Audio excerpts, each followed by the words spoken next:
This is for all you multi-talented, multitasking, multi-everything people out there. Take it away. Find your glory, write your story, fearless feet will carry you. Time you own it, take your moment, be a fire burning through. Hustling from night until morning, grinding it out, it won't be long. Feel your power, it's your hour, you inspire, you are strong.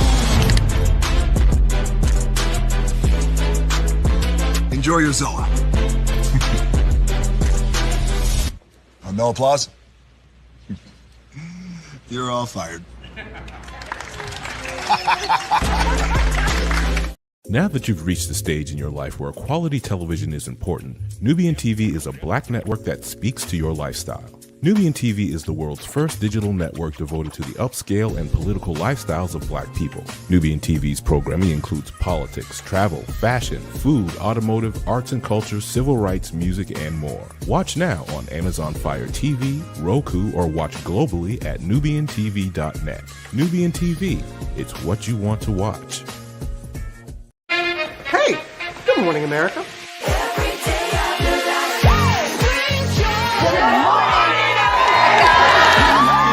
Good morning, America. Good morning, America. Good morning, America. Money. Are you ready? They are ready. Covering the biggest events in the country right now. There's a lot going on here this morning. It's always a good time. That's what the show's about. That's good. Really good. Very good. Coming in hot. Jimmy coming in hot. It's far from elementary. Oh. Good morning, America. I'm not going to try to strut like Michael or anything. I have known George a long, long time. Have you ever gotten him to dance? Look at that face. You don't just see it, you feel it. I'm in. I'm in. I'm in too. I'll be there. I am here and so happy. I'm in. I'm in too. I'm in. That tells you something when Snoop Dogg's in. Michael, George, Lara, Ginger.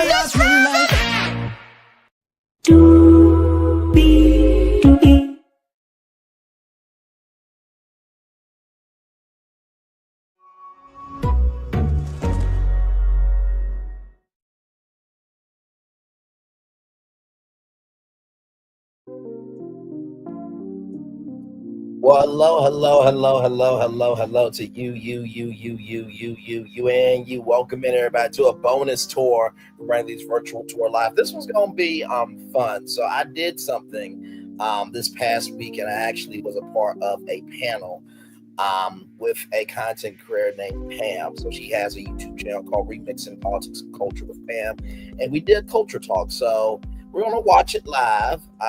This was just like when we did La Renee Creole's Resort Recon Live Watch Party. I love being able to showcase to y'all where I am, but also, you know, that Braylon's got traction that's creating motion. You know what I mean? So higher is weighing, lower is available, but either way, we are live on tour. Let me take out this iconic intro here. You see the virtual tour background. Yes, you do. You hear that virtual tour music. Yes, you do. And then there is hey, Linnell, still good to see you, my friend. So I'm going to bring that up right here.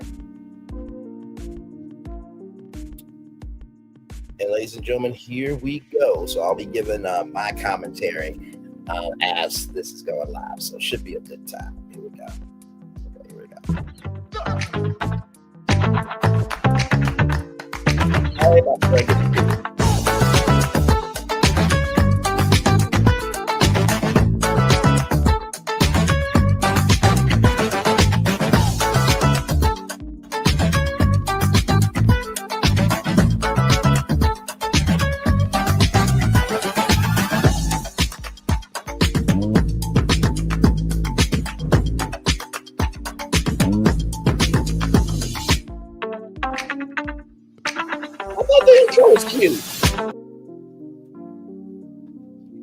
And welcome. Now, I will tell y'all this before Pam gets going.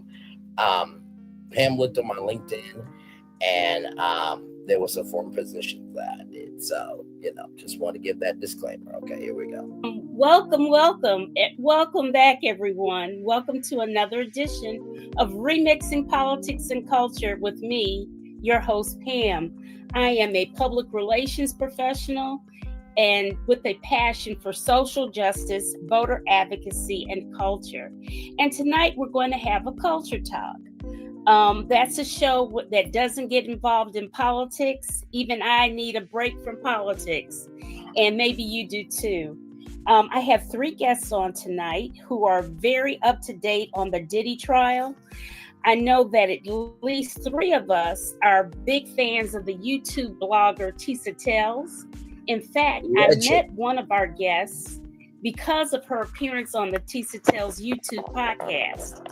Unless you've been living under a rock, you wouldn't know what a freak off was, or you wouldn't understand the joke about baby oil and lubricants. The subject matter is definitely for adults, so if you got any young kids hanging around, maybe you don't want them in the room. You shouldn't be listening to the trial. So let me bring our guests up to the stage. And my very first guest, hello, Dawn Daily Mac. Hello, good evening. Our very first guest we have is Braylon Lee. Hello, everybody.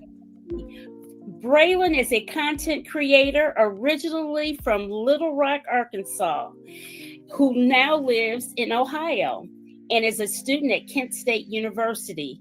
Braylon Lee's YouTube channel, and it's with his name, covers the media and human interest stories. He is an on-air personality for Code M magazine in Cleveland, Ohio, and he's just all around good guy.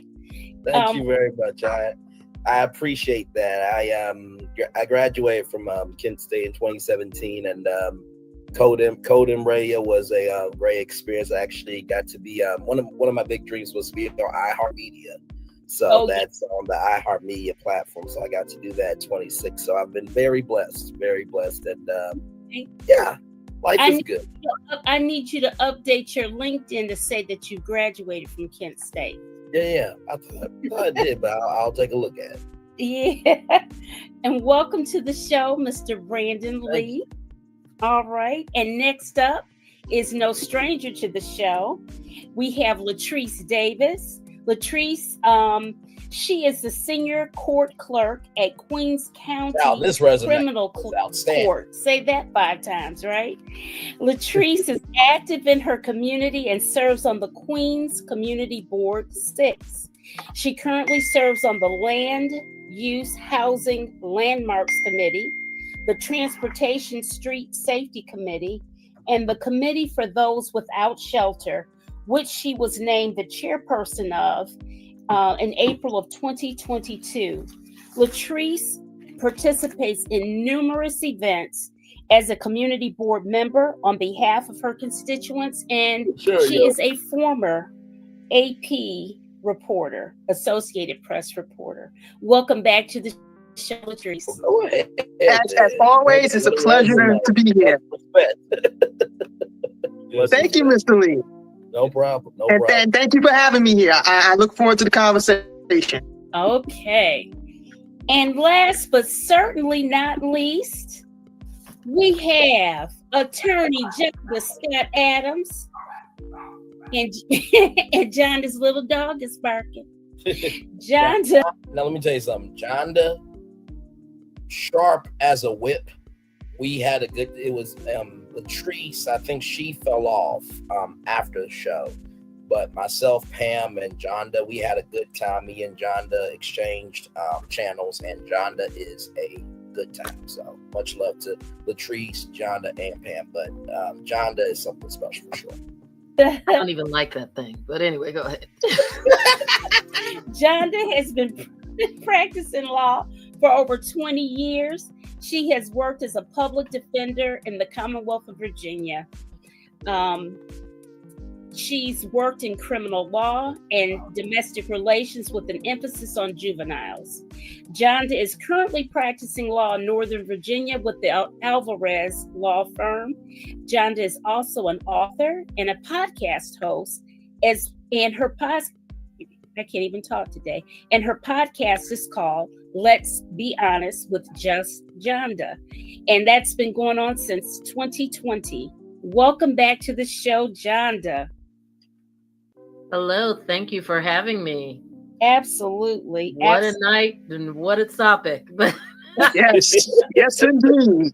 But I've actually been looking forward to talking about this one. Been following it, and actually have to do a whole update on it for my audience. I promise tomorrow to cover the first 2 weeks. So I'm glad I get to do this with you tonight to get my whistle wet for a lot of catching up. Okay. I was telling Braylon and and Latrice earlier that I have a couple of videos that I might show little snippets of. They're really long, but I think they're kind of important. They kind of add a little flavor to our conversation. So we'll get going. Okay, so where do we start, guys? I'm going to ask this one question, and I'm going to ask it of all of you to sort of get us going with our conversation.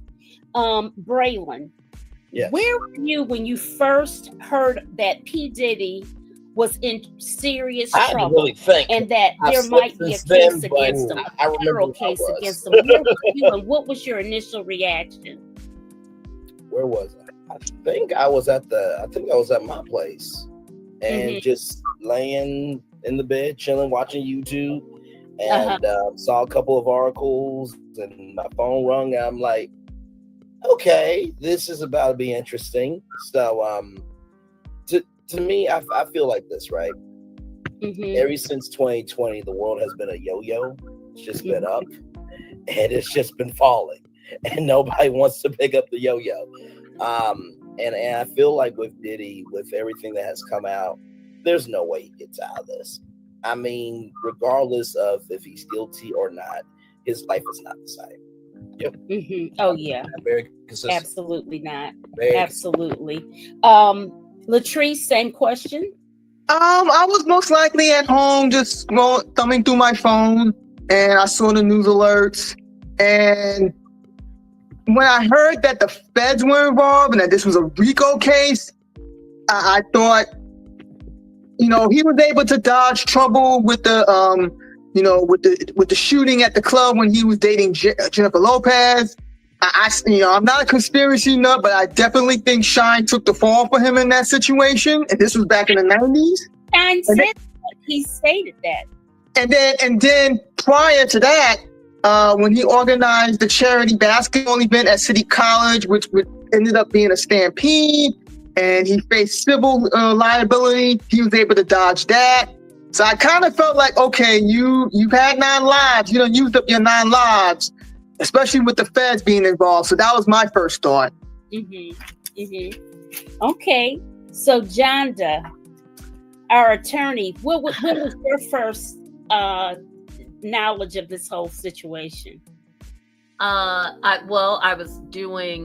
actually do remember I was doing what I tend to be doing. I was working in front of my computer, and throughout the day, I like to listen to pods or YouTube and the news, of course.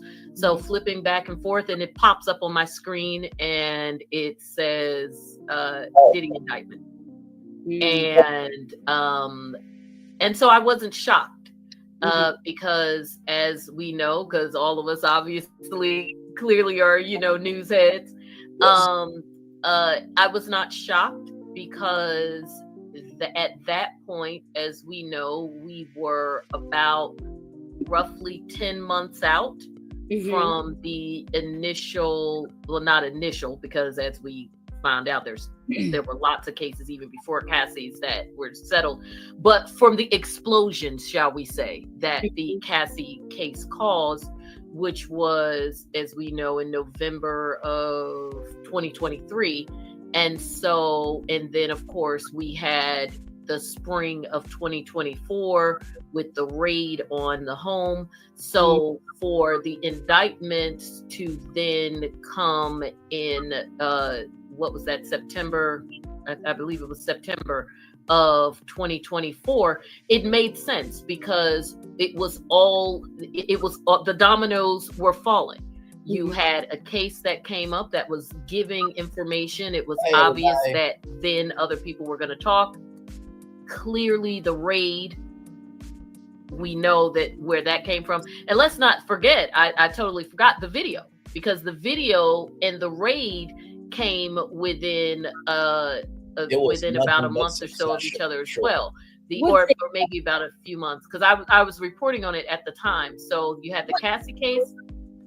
Which video are you speaking of? The hotel video.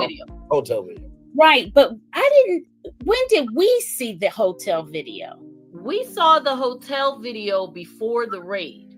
So the Cassie, we did. The Cassie lawsuit was in November. Yeah, the lawsuit came first, and then the settlement, and then because the settlement was like the next day. Yeah. And then the video came out like in early 2024. Right after and the that new was year. that was like a week or so before the raid. Yeah, maybe a little bit longer, but you're absolutely right. There was still, it was within a short period of time. The dominoes were falling. So I say all that to say that it was not shocking that an indictment came. And I mean, and when even if you forget about Cassie in the video, the mere fact that there was a raid. That raid blew my mind. Within 6 months getting an indictment. And then finally, I'd just say, coming from the perspective of a much younger person than me, which is my son, who is in his early 20s, when it happened, what he said to me encapsulated the whole thing, especially given that he's young and Diddy wasn't his generation. He said, well, Mom, most of us have known since we were young that Diddy was basically Darth Vader. Really? Yeah. And at the time he was just 24, and he said that him and his friends known for years that Diddy was Darth Vader. Now I knew that we knew that, but apparently they did too. Well, I'm gonna just say that I guess I had on rose-colored glasses for longer than most. Okay, I thought I because I remember when Kim, what was Kim's last name? The twins. Porter? Tim Porter. Right. When Kim died, I was so mad at him. I was like, why didn't you marry her? You acting all upset and all this stuff.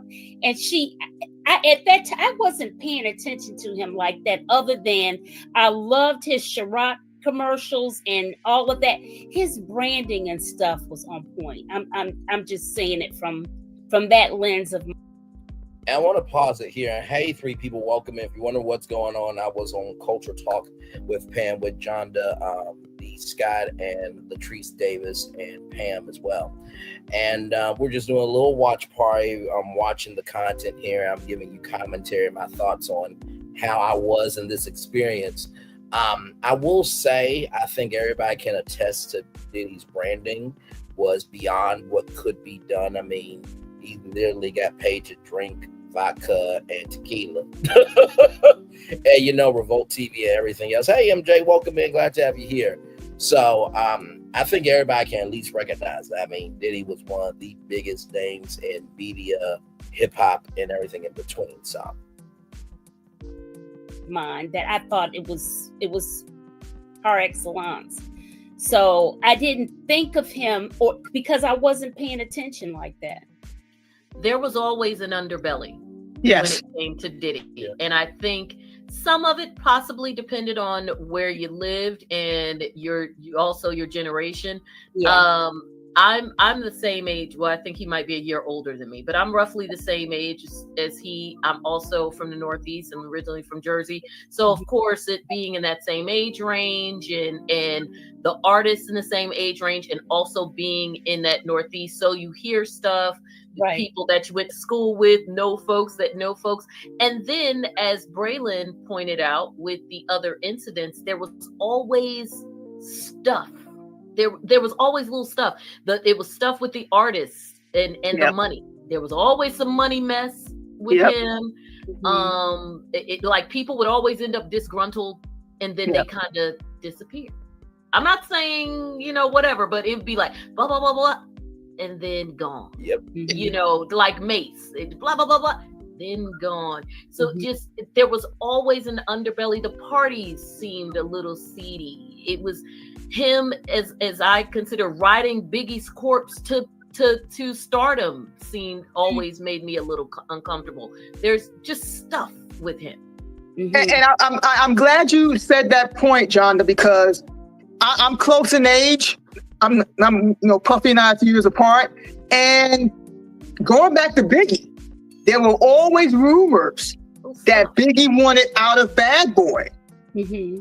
And that Diddy allegedly, I love that scroll at the bottom, allegedly, but that Biggie wanted out of Bad Boy and Diddy allegedly had him removed from the picture. And even before then, like, I'm old enough to remember when Puffy was at Uptown Records. He used to work for Andre Harrell. He was the A&R person who was credited with discovering Mary J. Blige. Absolutely. So that's how far back mine. So A&R is just basically artist development. That's where, we get the look, we get your stage name, or if you want to use your name, we get the sound. We figure out, what connects to your brand, what genres of people you want to reach, this, that, and the third. So A&R is just artist relations, pretty much. That's pretty much all it is. So. And Motown was huge for it, by the way. Okay. Stories of Puffy go, and even then. Wait, let me ask you this: you said Puffy was he got the credit for discovering Mary J. Blige? Absolutely. Yeah. Hey, I didn't know that. Yeah, because he was A&R. So I mean, if you're the A&R guy, you're gonna get credit for who comes through the door under you. And he was the A&R guy for Uptown before moving on to create Bad Boy. Like a lot of people, like. Those of a certain age know that, but the thing is, like, even then, there was always stories about, how controlling and just, again, like the unsavory elements were there. They were always there. And you would always hear stories. Like, I wasn't in that scene for obvious reasons, but again, like, if you hear enough people say the same thing and they're consistent with their story, you just start to think, okay. Kool-Aid is gonna be sweet about it. And truth be told, it wasn't just Diddy. These at that time, the stories kind of went hand in hand with Biggie as well. Yes. Because at that point, Diddy was the executive / sidekick. Correct. So it was always stuff, and Biggie's not here anymore, but if we're gonna tell the truth, shame the devil, it was kind of it was that whole crew, so to speak, and the crew, basically the heads of the crew was them. Now I want y'all to know something right now. I know for some of y'all, like, Braylon, why aren't you saying anything? Here's the thing about being on a panel, right? In the words of Kenny Rogers, you gotta know when to hold them and know when to fold them, know when to walk away and run, counting your money, sitting at the table, right? So because these ladies are older, they know more about the deepness of Diddy, right? From 90s hip hop, I let them do what they did. And then, as you're about to see here in a minute, the media nerd of social media came through, like I always do. It was really Biggie, Diddy as the business person, sidekick, Braylon shaking his head. It was. I mean, if we gonna tell it, let's tell it. I think a very crucial part that people tend to forget is that this is 2025, not 1994. Mm-hmm. And I say that because there's a figure who should be free named Wendy Williams, that she was on Hot 97 WBLS, and she did what we're doing now. And hold then it you all. got MTV, then you have 106 in Park, and all we saw was TRL at 4-3 Central. All we saw was 106 in Park at 6-5 Central. So if you imagine the unaired footage, because even though it was live, sometimes they taped some of those segments.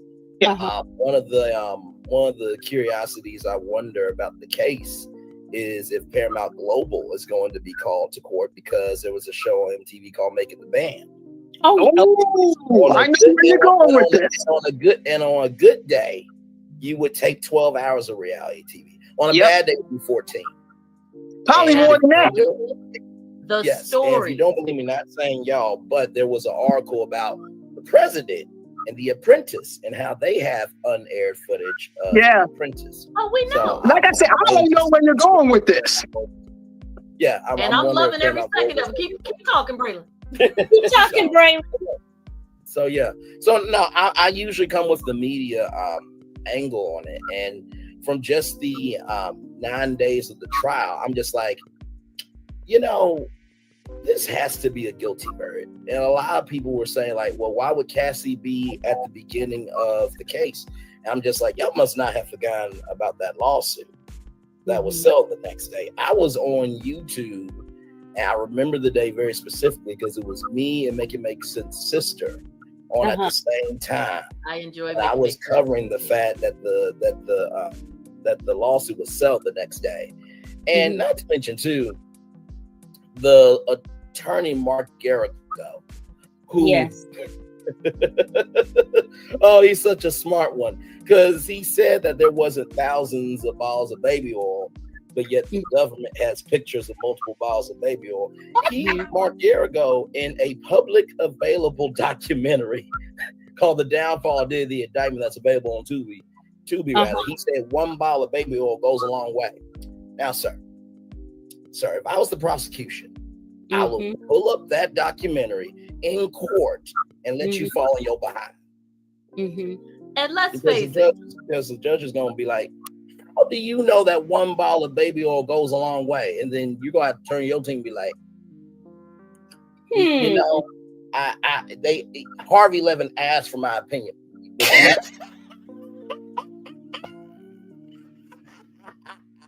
See, I told you the media nerd of social media came through. And this is what I do. You know what I mean? Like I said earlier, there will be some people that will only be able to ever get to the Zeus network. And there are some people that move in ABC energy. And like I said, anybody can, create something. It takes somebody to be an artist. I truly take every opportunity as a space to be able to contribute something that hasn't been there before. And y'all know I play that clip very often during our trial coverage here of how Mark Garrigos, or not Mark, but Mark Amefelia, said on publicly available documentary that 1 bottle of baby oil goes a long way, because it's like, bro, your client had more than 25, so let's roll on. You didn't recognize that you were the lead attorney on the case. So go ahead, Johnda. Well, at that time, I don't think he was, but still, now you are, and now your words are out there. I'm with you. Yeah. So here's my thing, and I love that you brought up Wendy Williams, by the way. Yeah, and Wendy knew her stuff, but he also got her fired. Absolutely, because Wendy was talking. Yeah. No doubt that Diddy's power was, he ruled things with an iron fist. You couldn't make it if he put a black eye on you, that was it. You weren't going to make it at all. One of the things that's coming up in the trial that a lot of people are saying is, oh, it's just domestic violence. We don't see, that's not what he's being charged for. He's being charged for sex trafficking and RICO charges, and they don't see the connection. I see the connection. It's bright as day. Not to cut you off, but if he and Cassie and these sex workers are traveling from state to state, right? When you cross state lines, that's automatically a federal matter. So whether it's by plane or Greyhound bus or Mega bus for that matter, once you cross state lines from New York to New Jersey or New York, you see my face. Trying to hold back when she said Mega bus. I was like, Latrice, you ain't right for shit. Johnda is like, oh damn. Damn is like, oh crap.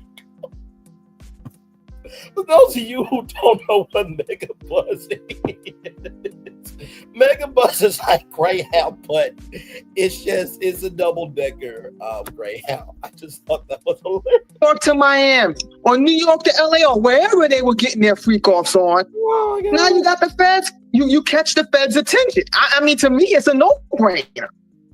Well, the other thing too is all of these drugs. Well, yeah, exactly. Not just the sex trafficking, but the drugs. Like, one of the things I read in the articles is that he put everything on his black Amex card. So I mean, like, okay, if you're doing transactions that way, you don't think that's gonna draw scrutiny? I mean, if we're talking credit cards, that means banks are involved. Absolutely. And so like when I hear people say, "Oh, they don't see how it's a RICO case," I'm like, "Duh, the answer's right in front of you." Okay. Well, exactly. And with RICO, you need those predicate offenses, and they're proven predicate offenses. I think that, and that's part of the reason why I really was excited about doing this show tonight. Not just from the legal aspect, I can do that any day, but I love the idea of this as a cultural discussion, because I think that everything about this case is very revealing of the culture. And I know we're going to come to that in a second, but just speaking specifically to it as it relates to what you were just saying, Latrice, is we also have to remember from a cultural standpoint, and this is not just us, the culture at this point, but just generally, that we live in a very TikTok, Snapchat, 152, 172 characters per minute society. And so people want things fast, they want it easy, they want it wrapped up like something you see on television. They fancy themselves detectives because of true crime podcasts, and you know, being able to see their favorite YouTubers or whatever, and all of that.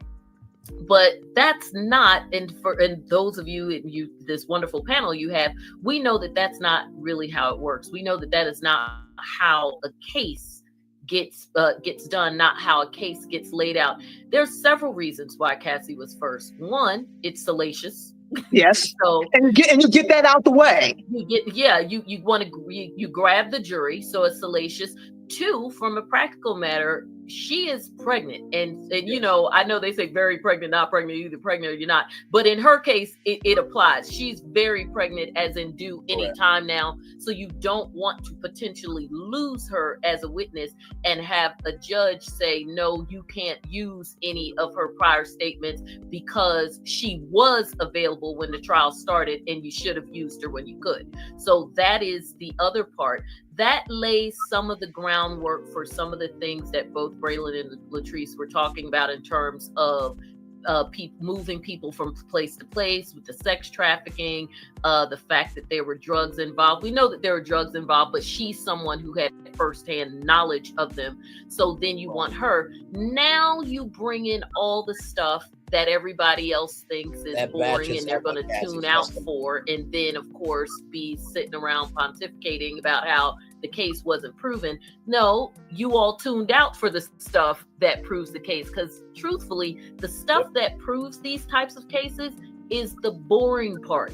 It's not sexy. It's the stuff where you get into, I think it was Braylon that mentioned the monetary transactions, and Latrice did as well.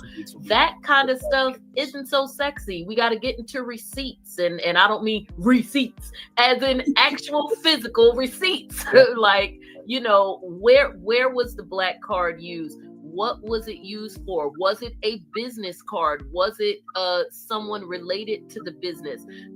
People like who are coming up, we know one for sure because the government has said that Capricorn Clark. Yes, Capricorn. Yes, that Capricorn Clark is going to testify. I'm not sure if Andre Harrell is going to testify, but if he made a deal, he will. I think it depends on how good the deal is. But those are the people that will tie some of this stuff together. And that's not necessarily sexy, but you need it because that underscores the business enterprise. That underscores individuals who were doing things to move the RICO activity or the racketeering activity forward. And as we look at it from a cultural standpoint, that's the part that's not fun and sexy. So when that kind of stuff is being talked about, that's where people tune out and say, well, they didn't prove the case based on Cassie. Nobody ever said that the case was going to rise and fall on Cassie, because you need all the other stuff to tie it together. Right. Now, Cassie helps with the sex trafficking for sure. For sure. But there's the other stuff. We've got other people for the sex trafficking as well. Hello, Mr. Punisher. Yeah. Braylon, I was going to ask you a question because I think you might know it. Mhm. Do you recall, Braylon, if anybody has said initially when all of the information was coming out, Sure. it came to a point where people were saying that baby oil had to be laced with something that because he was insistent upon people getting it on them. Now, And was some of the early reports I heard was that now this was rumored, right, that the baby oil was laced, but it turned out from the findings from the raids that the government did on his Miami home and his Los Angeles home that there was nothing to the baby oil being laced. So just want to give that context, conjecture, and connection. That when they got it on them, they felt like they felt funny, dizzy, woozy, and all that kind of stuff. Well, we know they felt slippery. Yeah. Sad but true. That's sad but true. It was said Somebody had to say it. Listen, we gotta laugh. So, Braylon, did we ever hear for a fact? I think it was said in testimony that was not the case. That's what I heard. I think it was just baby oil for what it was. I think one of the biggest things that got to me was the Astroglide. I'm like, you mean to tell me that you this famous and you could get a brand deal from Astroglide? But then again, with this try might come back to bite you. So I don't know if that brand deal with Astroglide would have worked out for him. But I'm just like, wow, okay. So how slippery did you need to be? Yeah. Baby oil and Astroglide, and they said there was at the hotel 30 bottles of Astroglide at the in the bathtub at the hotel when they picked him up. Yeah, he wanted them to like bathe in it and all this weird. It just a lot of weirdness. It's a lot of kinkiness. It was clearly one of his kinks. Like another thing I read that's coming out. It's not illegal. No, it's not. But like another thing I have read is that he's really into like applesauce and ketchup. And I'm kind of like, he has to have lots of applesauce. He likes Heinz ketchup. Yeah, exactly. He was very particular about the brand of ketchup as well. So we talked about this on Virtual Tour Live, where apparently Diddy loved applesauce and ketchup. And we covered the fact that Diddy liked applesauce on his burgers. I was in the Aunts collab on Clubhouse, and somebody was like, yeah, I would eat that. I'm just like, there's Applewood smoked bacon, right? So, yeah. So I read about the applesauce and I read about the Heinz ketchup, and it's like, again, I mean, clearly, unless they're donating this stuff for free, so like, who's paying for all this? Where's the money coming from? I mean, one thing you know about RICO cases is that it's never a one-man operation. Nope. I mean, there's no way, and you hear all these people talking now, and it's confirming what I've always suspected. There's no way Diddy did all of this stuff without anybody knowing.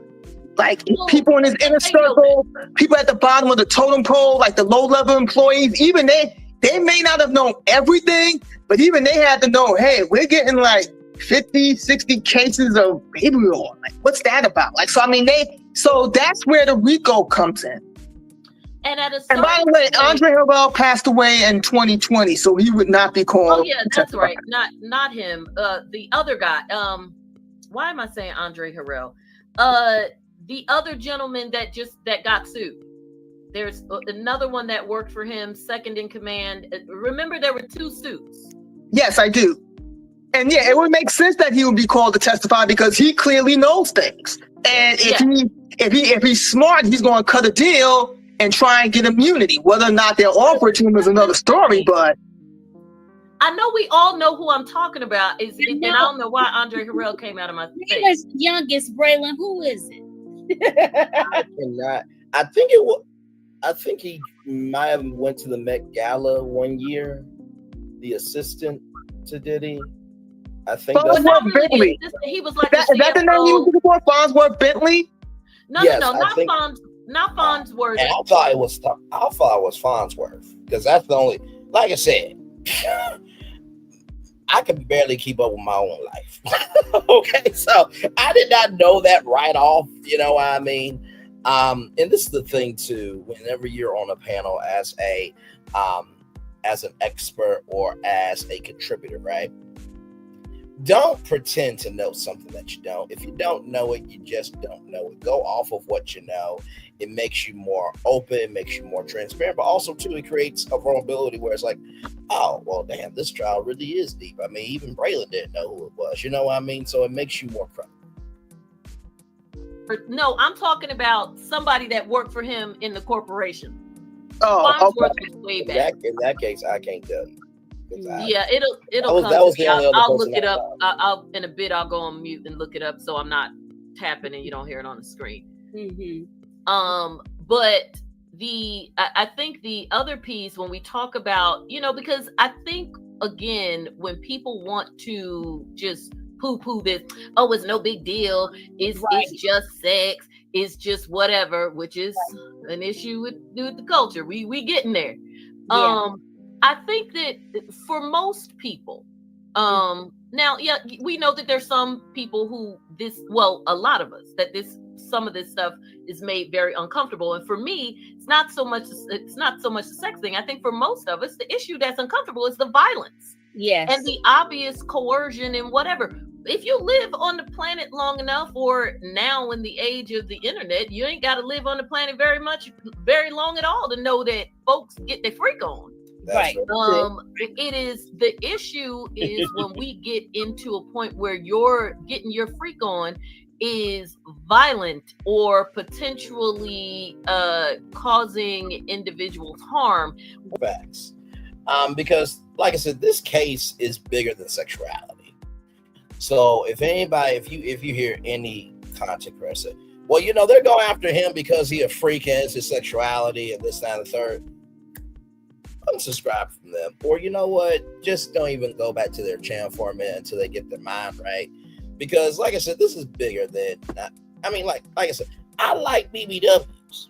Okay. I like BBWs cosplay. Okay. I want a BBW Black Panther to chase me down, tackle me, and take my soul.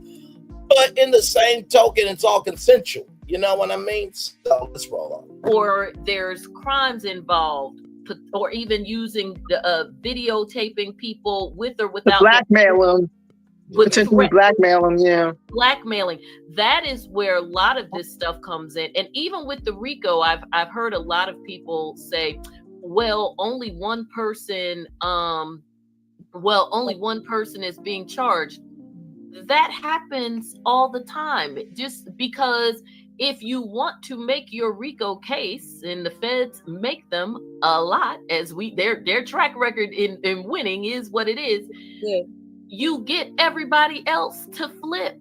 Yep. And you make deals with the other people, and they take lesser charges. So that may or may not land them in jail or whatever the case may be. So you need people to help to show that the enterprise exists.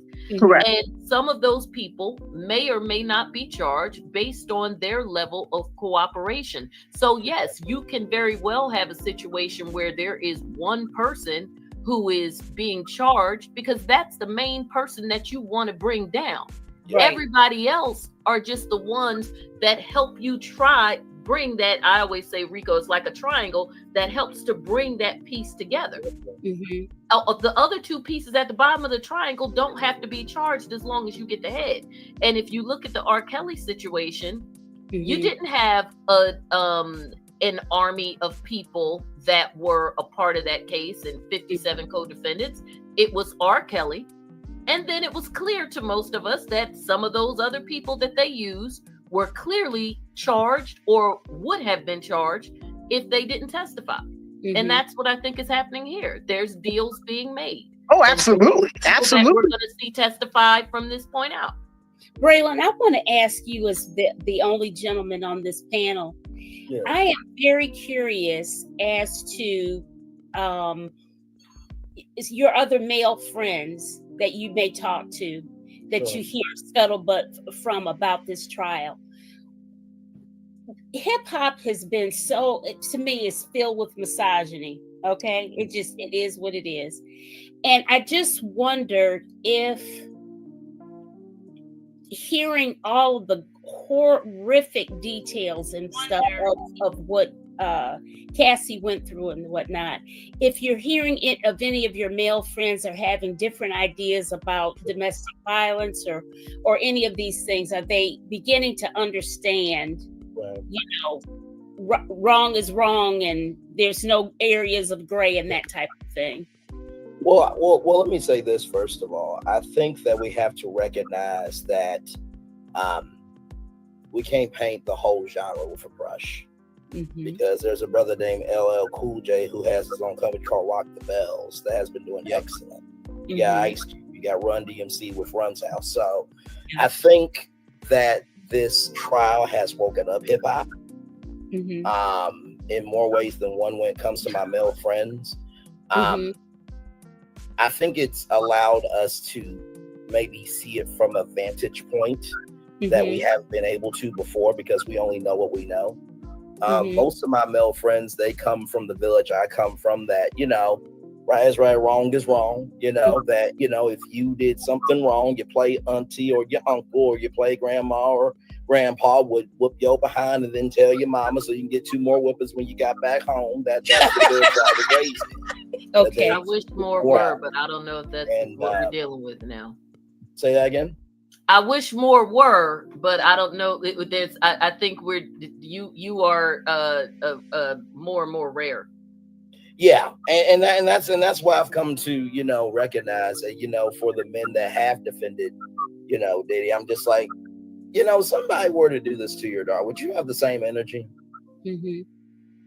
And people get pissed when I ask that question, but I'm just like, I'm not wishing that upon your daughter. I'm not. Yeah, I don't wish that on anybody. But you do have to ask that question. Exactly. At this point, we have to be able to take it there in order for the magnitude to be understood. But most of my male friends, they understand that it's wrong. I mean, if there was any male friend that defended, I'm like, we good. There's no other conversation. Right. I think for me, it's definitely looking at it from, legal hat off, from the cultural standpoint, especially being of a generation that literally actively lived through, because I was like middle school, the true rise of hip hop to like from its infancy, and I mean infancy as in we know that it existed in the 70s and stuff, but I'm talking about when it actually was when it was on the radio, Sugar Hill Gang, 45 Records, all of those. But it was much more positive and stuff then. Exactly.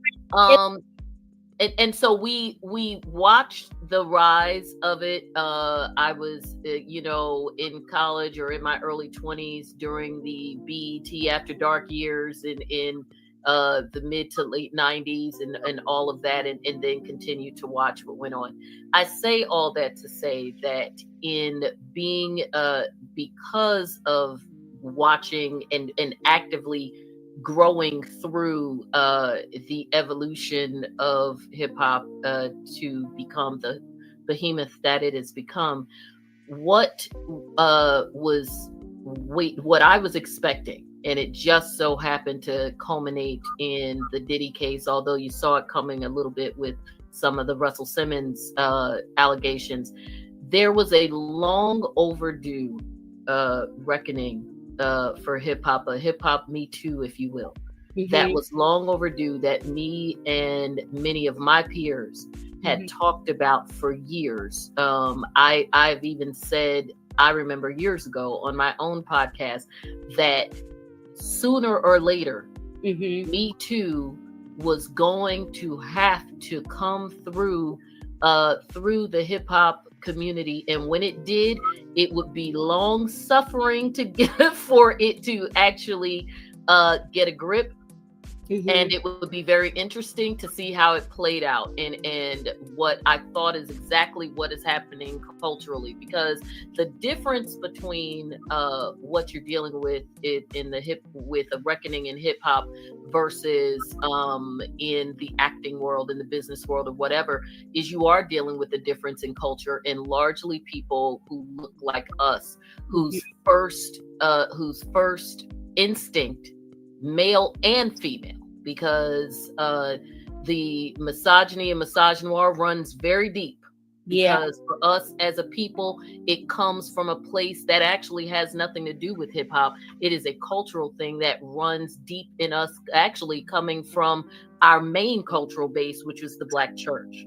So you have all of this that runs very deep and continues to pervade. So it makes something like a reckoning that needs to occur in an industry that is largely the face of it anyway, not the money, but the face of it being largely us. It makes it harder to take hold because you have a community whose first instinct is to protect, whose first instinct is to say they're out to get us. It's a conspiracy. It's this, it's that. It's because he wanted to buy NBC. It's because he wanted to do whatever. And so it makes it harder to get to the meat of the issues because you have to wade through all the other stuff of conspiracies and whatever, when it really is about like this protective instinct, even though it's kind of a toxic protection. But this was a long overdue reckoning that just happened to explode in this case. But because of that background, it makes it harder for our community to come to terms with it.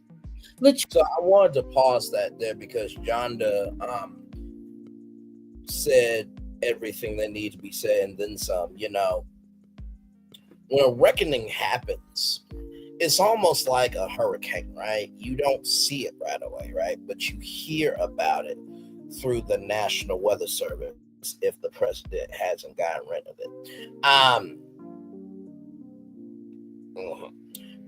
But sincerely, you don't see the hurricane right away, but there are signs, right? The palm trees are swaying, the water is beginning to rage, right? So I appreciate what Johnda said because there's always a foundation to a house for any industry. The foundation of medicine, the foundation of science, technology, engineering, math, media, law, art, what have you, right? So when Johnda said what she said about, you know, that there are so many other things that you have to wade through, that's facts, because a lot of times when it comes to conversations like this, people are so surface level because they know if they go down through the surface, right, then once you start digging, if you want to get to the bottom of it, you have to be willing to dig, and some people are not willing to dig. And then what I said about, you know, the men that I've talked to, like I said, if you defending this, we ain't got nothing else to talk about. In the words of Marcel Scott, who should never be quoted, but I'm about to quote him right now, you gave me the rules so I know how to play. It's not the fact that you did to me, it's the fact that you could do it to me, right? It's not the fact that you did to me, it's the fact that it could be done to me. It's not the fact that you did to me, it's the fact that you could do it to me. And so for everybody defending Diddy, it's just really clocking in a lot of brains. Some people have more brains than others. That's neither here nor there. But it is clocking in for some people of, oh, you think this is okay for somebody to do this? What does that say about how I am in your life? If that happened to me, would you be for me going through pain, chaos, and destruction? So very well said by Johnda D. Scott Esquire there and myself. Latrice, what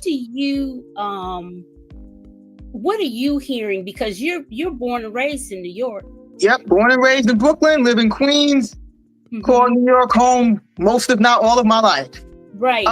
Well, there's a couple things I want to say. Like hindsight's 2020, and the signs were always there. Like one of the things I was talking about with my brother. Like I don't know if you remember when Cassie had shaved the side of her head, and that never made any sense to me. And I always wondered, like, why did she do that to herself? Because again, I didn't know it was an abusive relationship, but I was like, that never. And I'm thinking, okay, if a woman wants to shave the side of her hair, she has the right to do it. But I think it was the timing. It was just like a combination of factors that for me, that never sat right with me. And then when I read that, oh, he yanked her hair, I was like, okay, that would make sense. It's like, okay. And another thing is I remember reading how Diddy signed her to a 10-album deal. When she was 19. Yes. That never sat right with me as well, because most record deals are like 3 albums. Because you got to prove yourself. They're not going to invest in you that kind of money continuously. And if you think about it, very few artists get to make 10 albums, whether it's a Mary J. Blige or a Beyonce. And no disrespect to Cassie. No disrespect. Right. But she was not that kind of artist. No. She was not that kind of artist. So it's like, when I read that, the one album was based on her looks, let alone.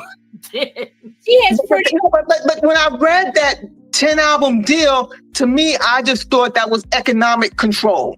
And that's the thing about abuse. Abuse doesn't always have to be physical. Having started my career in family court, I would encounter guys all the time who say, oh, I never put my hand on her. And okay, that may very well be true. But if you're calling her 20, 30 times a day, leaving voicemails, if you're showing up at her house or her job unannounced and uninvited, that could be considered stalking. That could be considered harassment in terms of controlling her money. Okay, if you sign her to a 10-record deal, she's not just your girlfriend, she's now an employee.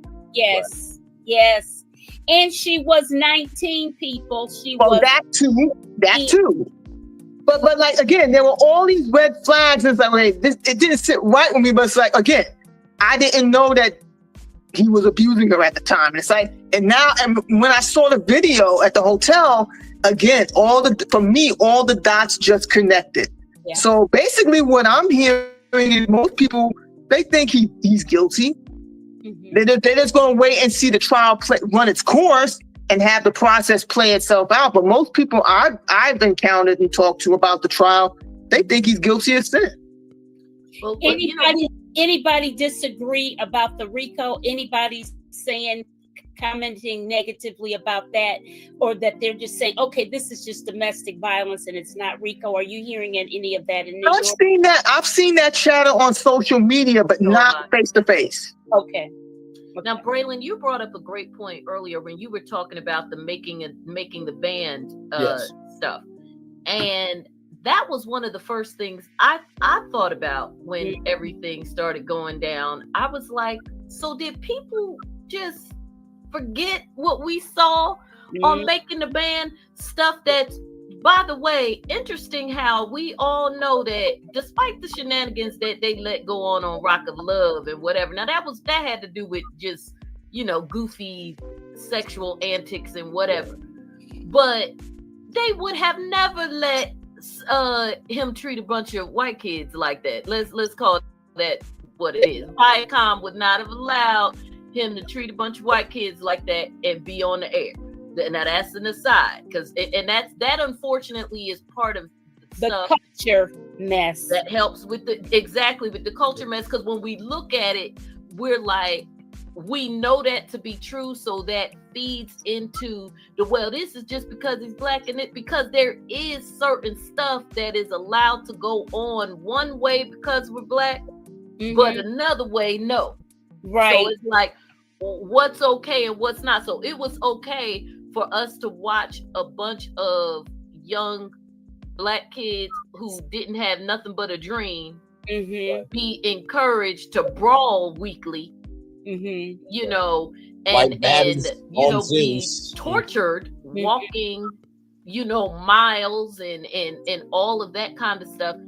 It was okay for us to see that, but now it's real interesting. But I'm glad that you brought up Making the Band, and from my understanding, either Choppa or Q are supposed to testify. Both of them have spoken out a lot. I keep hearing Q. It might be both. I don't know. Q used to be a member of 112, and just to piggyback on the day 26. Oh, day 12. Okay, I stand corrected. But I remember the footage of when they walk to Brooklyn, I remember thinking to myself, why don't they just take the train? Or why don't they just, because that's what he wanted. Yeah, but again, like, things just is like, yo, like, I'm from Brooklyn. Like, I'm like, why not just take the train? Or, okay, if y'all don't have cab money, then maybe just one of y'all go. Why do all of y'all have, like, again, I get what you're saying, but it was like, even then, it was like the math ain't math. And like, why would you have somebody walk all the way to Brooklyn for cheesecake? Like, it just. I heard the cheesecake was allegedly for Beyonce. Is that true? That's what who said that? One of them said that's who it was for, but apparently she didn't know that he made them do that, but that's who it was allegedly for. Yeah. But I'd heard that. Yeah. I've heard that several times. Have you heard that, Braylon? Yes, I have heard that. And also too, I'm wondering about Diageo. I'm wondering about Revolt. Those were two big brands with ties to Diddy. Mm-hmm. Also, too, something that I covered on Brainley's virtual tour live. As everybody knows, Essence Fest is coming up. And it's coming up July 4th. Now, I bring this up for a very particular reason. Mm-hmm. If you remember the O.J. Simpson trial, when Oprah was on, she actually, did what we did. She broadcasted the verdict. And I said this on virtual tour live, and it didn't click for me until I read the press release. I'm like, oh, this is going to be a very interesting Essence Fest, because y'all know court ends every day at 3:00. So the first day of Essence Fest on July 4th, when the judge wants the trial to end, it's going to be the first day of Essence Fest. So you can imagine. It's over by then. Well, I mean, it'll be over by then, but that first day, as you're going to the evening concert series at the Superdome and the after parties and the restaurant, that will be the main dominant conversation for that first night of the weekend at Essence Fest. So it's a very cultural event that's happening. Yeah, because you're right. Are we gonna run into Essence Fest? Now that you bring that up, they are predicting 8 weeks. What just ended was week 2, but week 2. Yeah, the trial's supposed to go 6 to 8 weeks, so yeah, it could very well coincide with Essence Fest. Because it's not outside the realm of possibility. Still has a ways to go in terms of witnesses. And we don't know what the defense is going to do. Right. I think the $1 million question is, and personally, I think the answer is no. I don't think Diddy's going to take the stand. Not in a million years. Are you kidding? But then, hey, stranger things have happened. Now that is very true. Hey, Coach James Hodge, good to see you, good sir. Glad to have you here. Now, I brought up Essence Fest, right? Because Essence Fest is like the Black family reunion of the summer for the culture of the culture and by the culture. And so imagine as these artists are performing at the Superdome and are at the after parties and the restaurants and the bars, and they're at their hotel rooms or their Airbnbs or what have you. Imagine the conversations that are happening, right? Imagine if you are brought in for the trial, right? Imagine if you are supposed to be taking the Essence Fest stage and you have testimony July 3rd and 4th of the Diddy trial. Like, so yeah, for sure. I don't think, just because I don't think he's going to take the stand. I don't think it's in his interest to take the stand, but it'd be suicide for him to take the stand. On cross direct, get good luck. On cross. I honestly don't know what there is to gain from him taking the stand. Really, the best, because as far as the assault behavior, it is what it is. You can attack the video all you want to, but it is what it is. And in roundabout ways, he's more or less, or on his behalf, his team has more or less admitted to abusive behavior. And that did in some way happen. They just maneuver around how and why it happened. So the only thing to me to be gained from him taking a stand, and I don't know if you need him for it, would be to try to undercut the stuff that feeds into the RICO. Quite frankly, if his attorneys do a good job, and he's got great attorneys, if they do a good job just crossing the prosecution's witnesses and perhaps putting on a few of their own, especially if there's any forensic evidence as it relates to the money, then that will deal with the RICO. So putting him on the stand would just set him up to be slapped around about being an abusive drug addict. That's not going to help anything. Exactly. I'm trying to think. Did Jonathan Majors take the stand? Let me see. I think Jonathan Majors did take the stand. Don't quote me though. Did Jonathan Majors take the stand? Okay, he did not take the stand during his domestic violence trial. Okay. I didn't know if he did or not. I don't think Diddy will, take the stand, because like everybody's saying, it would be suicide for him to do that. So I'm just looking at my notifications just to make sure everything is Gucci, and we are Gucci. Okay, let's roll on. But like you said, stranger things have happened. I mean, I don't see him taking a stand, but I wouldn't be surprised. I mean, at this point, I wouldn't be surprised by anything. I truly wouldn't. So if he's found guilty, is he going to be locked up for life? Well, he's in his early 50s now, and I think he's facing at like a minimum 15 years. So, I mean, best case scenario, he's going to die alone and broke. Yeah, but I keep hearing that he's up for life in prison. I keep hearing that. Well, because you have the drug charges, you have the sex trafficking, you have the racketeering.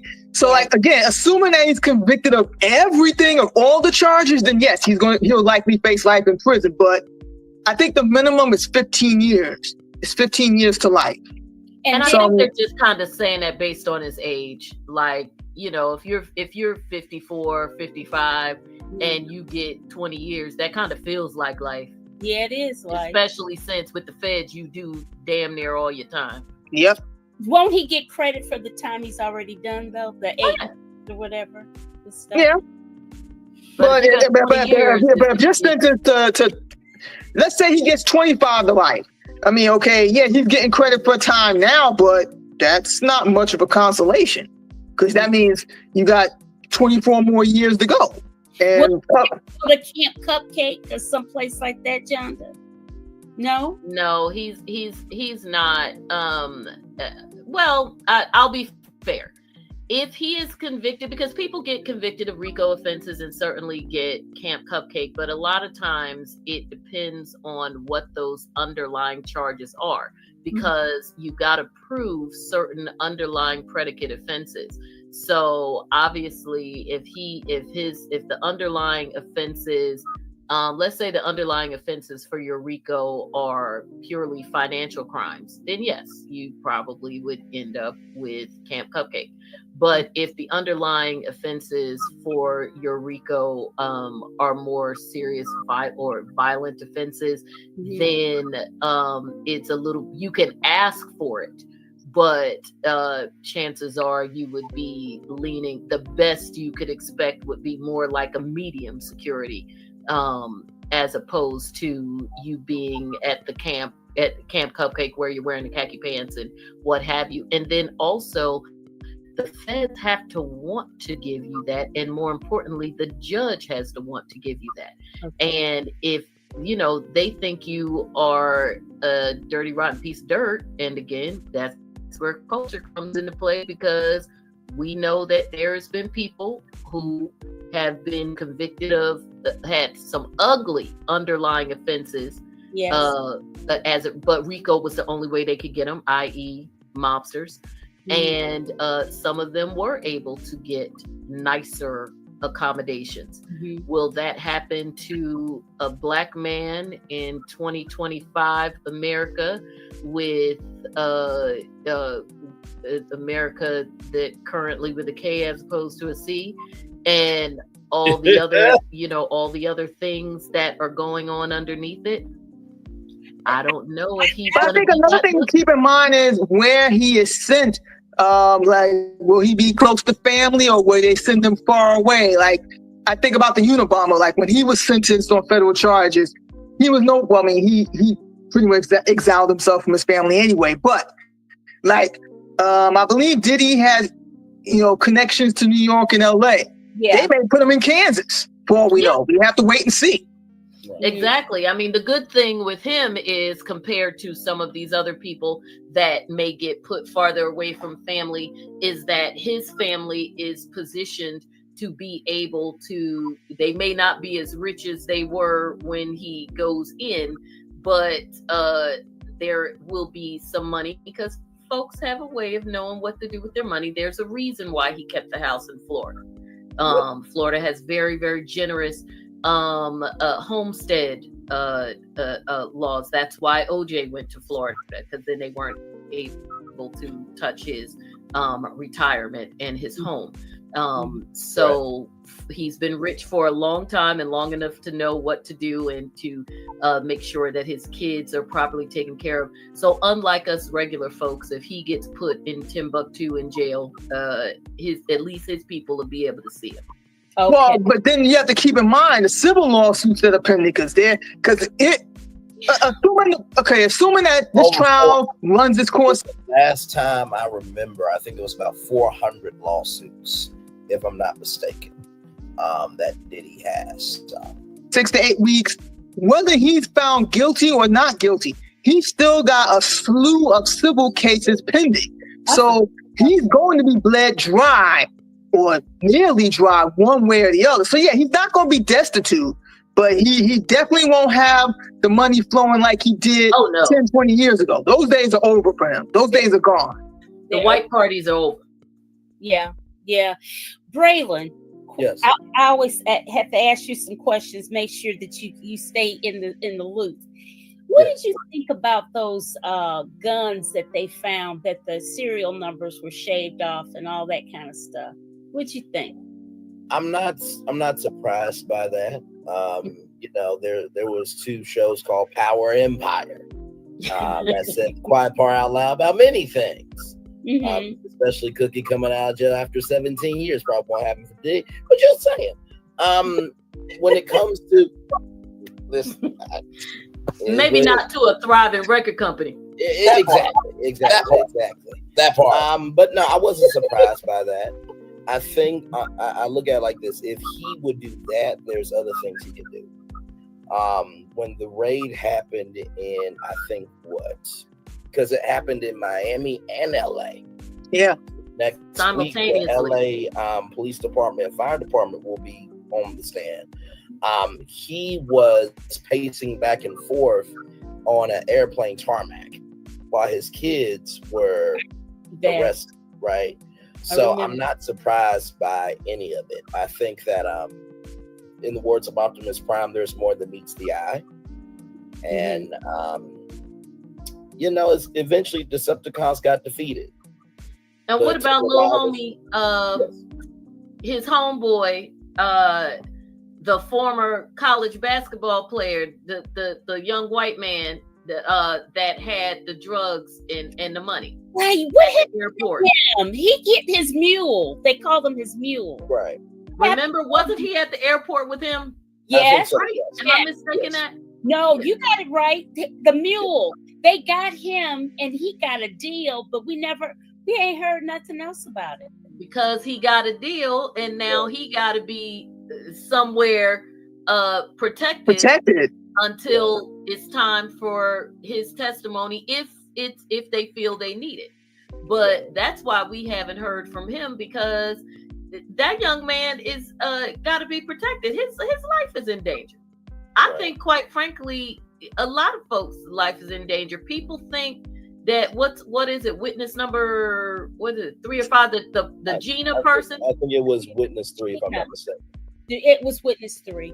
Yeah, and I think people think that she is they're like, oh, she turned on the feds. No, she backed down with Diddy or whatever. I think that people underestimate the power of coercion and fear and witness intimidation. It is a real thing.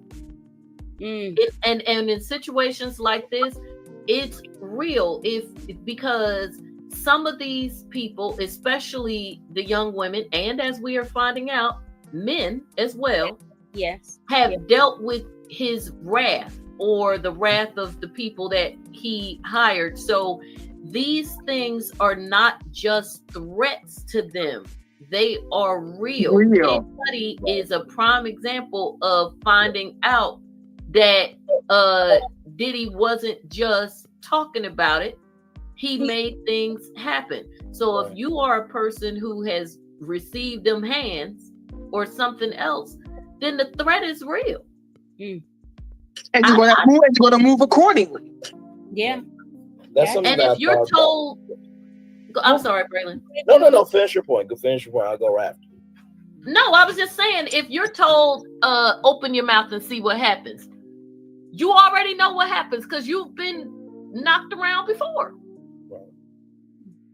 What were you going to say, Braylon? No, that was something I was thinking about with the jurors, because one of the members of Diddy Dirty Money got called 54 times in one day, and so those witnesses need to be under protection, because it's one thing for Diddy to go after them. It's another thing when a family is in trial or a family's on trial, because the sons and the daughters, they might get feelings about the jury and they might dig into the jury's family members and friends and everything else. But I think the government has to have that jury under lock and key for protection, because I mean, if I was shocked by that. I mean, just because it's a question, just because no, they're not. That's why I'm shocked. They're not. They're not under. And that was no. I agree with you 100%. They should be. Yeah. And the reason why I said that was because if you're one of the family members and this jury is determining the rise or demise of your uncle, you're gonna feel a way about it. And sometimes some people don't have faculties to handle their own mental health that might come out in other outlets. Right. I appreciate the judge for recognizing the jurors' humanity. If anybody is thinking that these jurors are not taking notes for Hopper Collins or anybody to come after them after this trial is over, you must be out your ever-loving mind. If you do not think somebody, because listen, there's no video that can be taken. Right. There is a thing called voice recording. Just go home, log it. Then, hey, ABC News. Yeah, I got audio. Yeah, you're gonna have to put it on Hulu though, because you can't put this on TV. Well, why can't we put it on TV? I wasn't even supposed to record it in the federal case because it's a law that I can't do. But on streaming, there's no FCC regulation. If you don't think that's not happening, I think there's reporters doing it. And also keep in mind, in federal courthouses, you have to check your phones when you go into the courthouse. Like I work in a state courthouse, so yeah, you can carry your phone with you. You're not supposed to use it in the courtroom, obviously, and the court officers and as clerks, we tell litigants that all the time. You can't use your cell phone in the courtroom. But in a federal courthouse, you have to check your phone in with security when you're downstairs. Right. But some media is allowed to use it, to have their phones in the courtroom, and we know that because Inner City Press as well as AP. Now AP is doing it in like little summary paragraph form, but the man from Inner City Press is doing the Lord's work. He's tweeting in real time. What? Who is it now? It's Inner City Press. He's on Twitter. Inner City Press. Yes. I did not know who this was, but Inner City Press is a person on Twitter who literally from the morning to the afternoon of the end of the trial day is tweeting all day long. So shout out to NRC Press for sure. Yes, in fact, and you all probably know this, literally during the day, if you watch Fox or any of the rest and they have a thing running, everybody is following him. So legacy media is literally using his tweets, and he is tweeting in real time. AUSA says, Cassie says, blah, blah, blah. And you just follow him on Twitter, and he just goes in real time all the way down the page all day long. So he's like a daggone stenographer. Basically, yes. And he will tell you, I took a break because, in fact, this person is so into it that he has filed, he's one of, because you know how there's been moments in the case where there has been things that have been filed, but they haven't been public. He is one of the reporters who has filed letters with the court saying, hey, such and such was filed. We know it's filed because we see it in the system, but it wasn't released, and the judge will have to release it because these things are supposed to be public. AP has done it. Are you referring to motions? Everybody's done, yes. They allow it in the form of letters because it's easier than motions. Because we see even the attorneys have been filing letters as opposed to forms. Yes, I'm telling you, look at his page. Matthew he does it every day, and he just goes all the way down. Yeah. He does several. He's done several cases, but this one he's done it. I started following him with. I think he might have did R. Kelly as well, but he definitely did this one. He definitely does this one daily. Yeah, so everybody follows him. He's on point. Yeah. Woo. And he'll tell you, I went to the restroom, I missed blah blah blah blah blah, and he just keeps going all day long. Wow.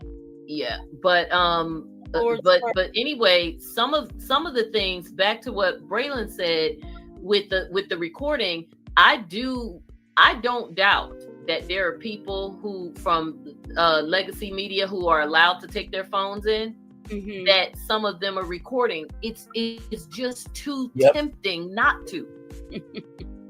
Just to make sure, especially if it's like the good witnesses. There's no way that people aren't recording. Exactly. Or plus buying the transcripts every day is and by the way, I did not want to dismiss what Latrice said, right? And you know, in a federal case, you cannot have audio, right? But that don't mean you can't take a pen, can't do your glasses, can't have your, smartwatch. Listen, I'm just saying the quiet part out loud, as I often do, ladies and gentlemen. Okay, so listen. Expensive devices like pins and stuff like that, because there's so many little devices. Even the Meta glasses. Right? Exactly. I mean, hey, I got a pair of them free from an event, although they're shades, so they'd be like, lady, take the shades off in court. But I'm sure they got them in regular glasses, right? Yes. Not yet. And all you do is you do like this to the side of the glass, and they just record. And it records right to your phone or whatever device. Yeah, because it's an app. Yeah. Wow. But it's a lot. What's going on? It's very interesting. This definitely concerns me. Looking at how I'm interested in the fallout from this. Well, you know what? One thing that's for sure, and two things for certain, with the current administration that we have, if there's anything corrupt or whatever, they'll approve it. Because it's like, with the worse, the more corrupt, the better. More corruption, if it's the wrong thing to do, they'll approve it. Emma's right. I have a question. Do we think if he's convicted, because this has come up a number of times, will he bend the knee for Trump? Trump will pardon him? At this point, nothing would surprise me. I thought about it as well. Would he bend the knee for Trump? I mean, I imagine if bending the knee means he doesn't have to serve any prison time other than what he's already doing, I wouldn't put it past him. And they partied together in the past, you know, in New York. Yes, and he's called him his friend, that he's a good guy and all of that. But I'm gonna tell you something. It would be his brand, because he was with Epstein and Diddy and all that, and all these people are sexual deviants and what have you. So, you know, there was there's a man named Carlos Watson. Yes, Ozzy Media. Oh, you in my wheelhouse now. I think he's been to me for, he was convicted of fraud, and he was facing 10 years, and he just got pardoned by Trump earlier this year. I think he bent the knee. How far down he went, who knows? But literally, as Carlos Watson was on his way into jail, he learned that he got pardoned. But then again, Carlos Watson didn't do what, you know, P. Diddy did, though. What did Carlos do?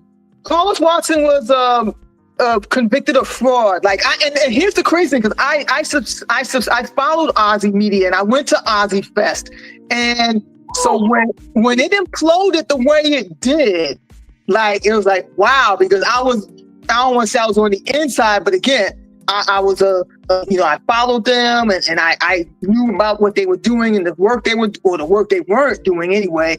But he had one of his business partners impersonate a Google executive because they were seeking funding, and he got caught. And initially, Carlos Watson just brushed it off as, oh, it's not a big deal. It's kind of like, well, no, it is a big deal, and that is what led to the fraud accusations and being exposed, and Ozzy just went the way of the dustbin, and it sucks too, because Carlos, he had ties to legacy media. He was on CNN, he was on MSNBC. Whether or not he bit off more than he could chew, or he flew too close to the sun, we'll never know. But oh man, that story's in my wheelhouse, Braylon. So thank you for mentioning him. Yeah, no problem. Yeah, I just didn't know who the name was behind it. And he used to be on MSNBC and CNN. Mm-hmm. And there's just a lot of folks that he has pardoned, like Eric Adams, and the second time. And so it would not be surprising.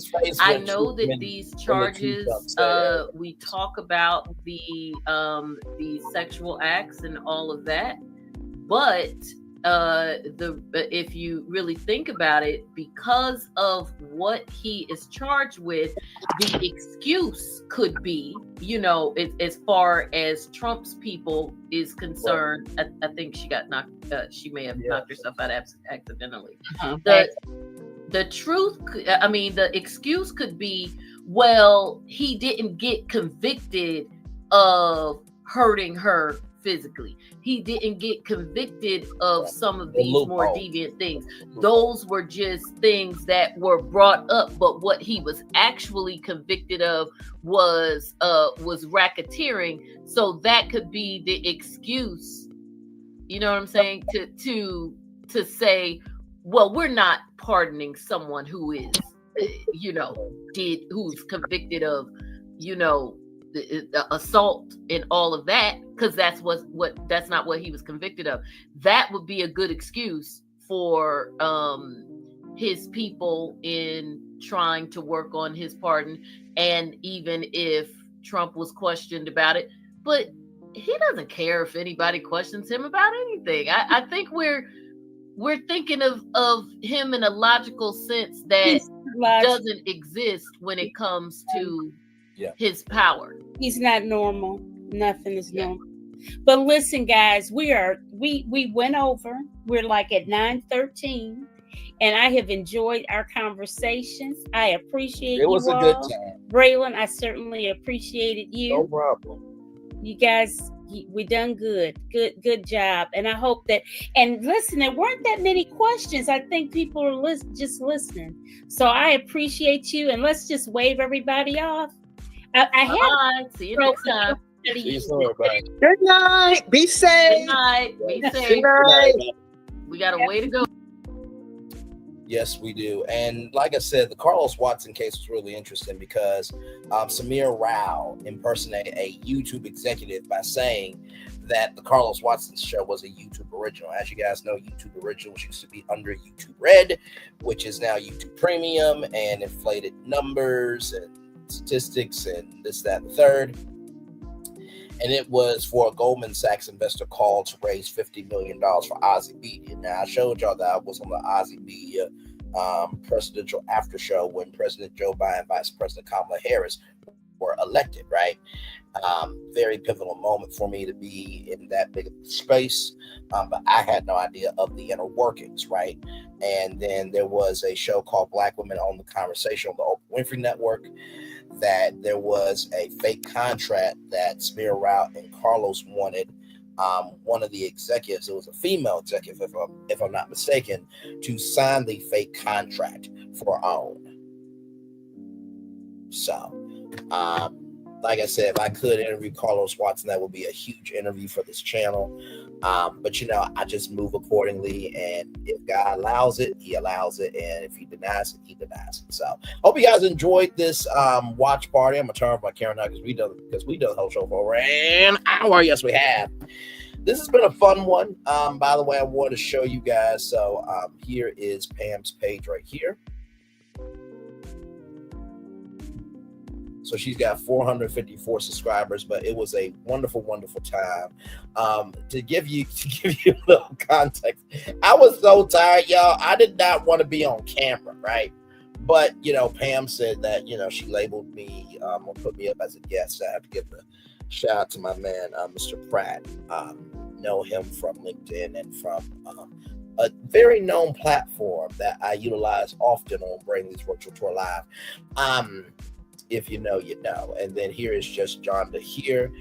Just Johnda was actually on Tisha Tell's YouTube show as well. So a wonderful, wonderful time. I hope you guys enjoyed. So that's Remixing Politics and Culture with Pam. And then here is Just Johnda. Now, I don't know if Latrice has a YouTube channel, but she does. Please go like, comment, share, subscribe to her as well. That is it for me, everybody. Have a wonderful, wonderful, wonderful weekend. Know what it is time for the best outro on YouTube. Once again, know what you do and do what you know. Never say you want more special because you are always one of us and trust. You may not be where you want to be, but by the end of it, you'll be where you need to be. Do what you've been chosen to do. Wise one thing. Call yourself. It's nothing to be chosen. One love, much love, all love. I has spent time with you.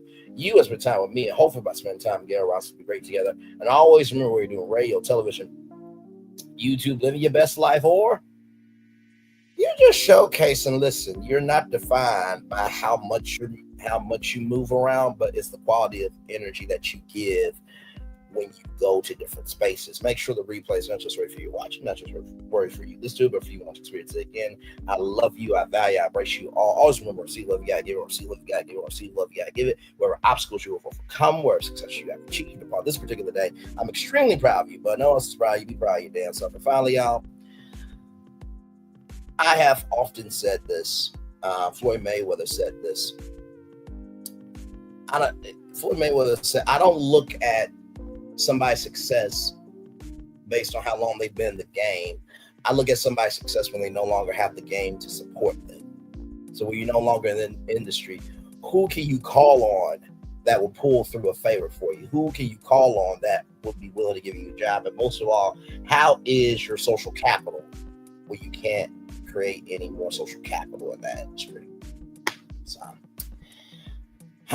like I said, stagnant princes and princesses cannot compete with progressive kings and queens. One love, much love, all love. I feel the love and send it right back to you. Good night, everybody. Love you all. Bye-bye. As the fireworks, ladies and gentlemen, are going off behind us here. I love you, love you, love you, love you, love you. Bye, everybody.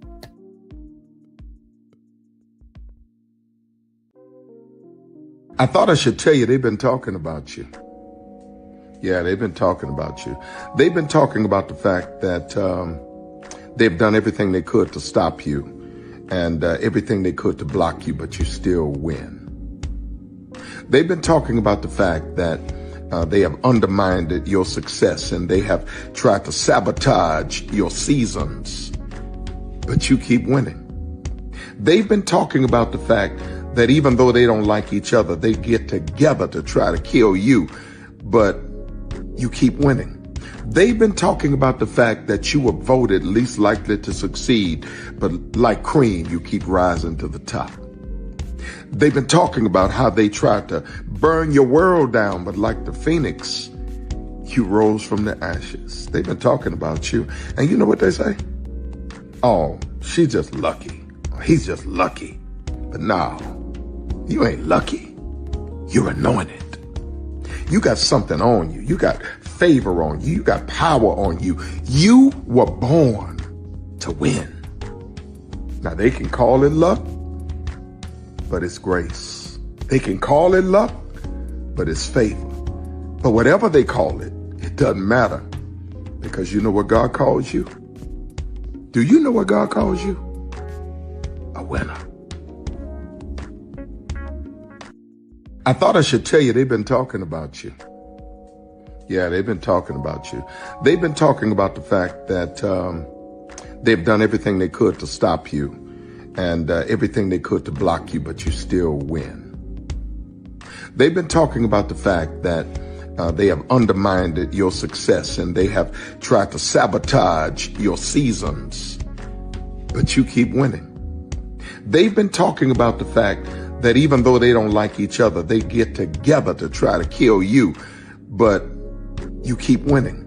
They've been talking about the fact that you were voted least likely to succeed, but like cream, you keep rising to the top. They've been talking about how they tried to burn your world down, but like the phoenix, you rose from the ashes. They've been talking about you, and you know what they say? Oh, she's just lucky. He's just lucky. But no, you ain't lucky. You're anointed. You got something on you. You got favor on you. You got power on you. You were born to win. Now they can call it luck, but it's grace. They can call it luck, but it's favor. But whatever they call it, it doesn't matter, because you know what God calls you? Do you know what God calls you? A winner. I thought I should tell you they've been talking about you. Yeah, they've been talking about you. They've been talking about the fact that they've done everything they could to stop you and everything they could to block you, but you still win. They've been talking about the fact that they have undermined your success and they have tried to sabotage your seasons, but you keep winning. They've been talking about the fact that even though they don't like each other, they get together to try to kill you, but you keep winning.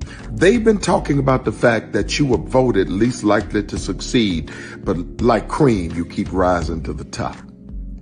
They've been talking about how they tried to burn your world down, but like the phoenix, you rose from the ashes. They've been talking about you, and you know what they say?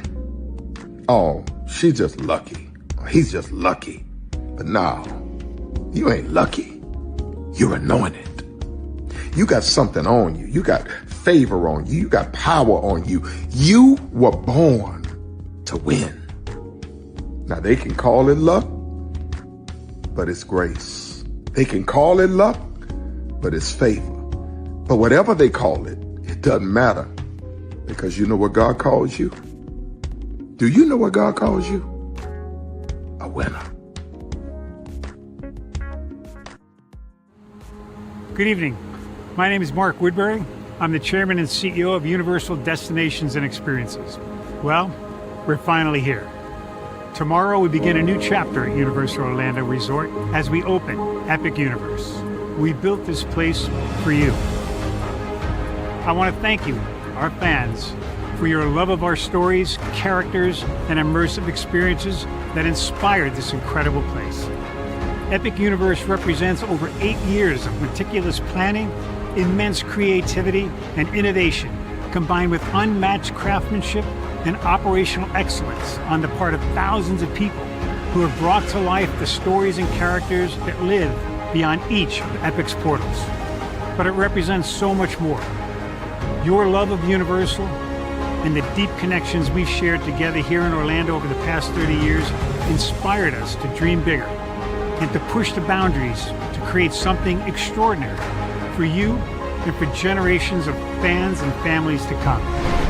And tomorrow, as we open Epic Universe, I can't wait for you to experience this place for yourself.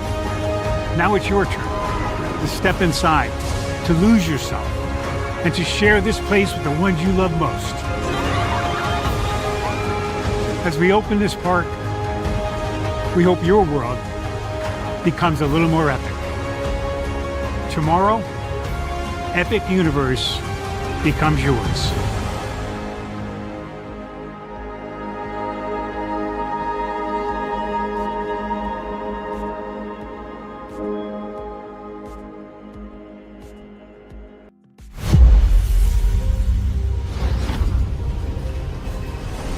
Beyond this gate, find gardens green and epic worlds to fill your dreams.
Prepare for a journey beyond imagination, beyond belief, beyond anything you've experienced before. Universal Epic Universe, a new theme park where you'll step through extraordinary portals to 5 immersive worlds. Prepare for a cosmic voyage of discovery, an isle of fire-breathing excitement, a shadowy world of monsters and mystery, new wonders in the wizarding world, and a new way to play. plus the splendor of a magnificent resort hotel overlooking the park. It's all new excitement at Universal Orlando Resort. A week's worth of vacation thrills with 4 amazing theme parks, a variety of spectacular themed hotels, and incredible dining and entertainment. It's all at Universal Orlando Resort, where you'll find new adventures every day. Explore the astonishing worlds of Universal Epic Universe at Universal Orlando Resort.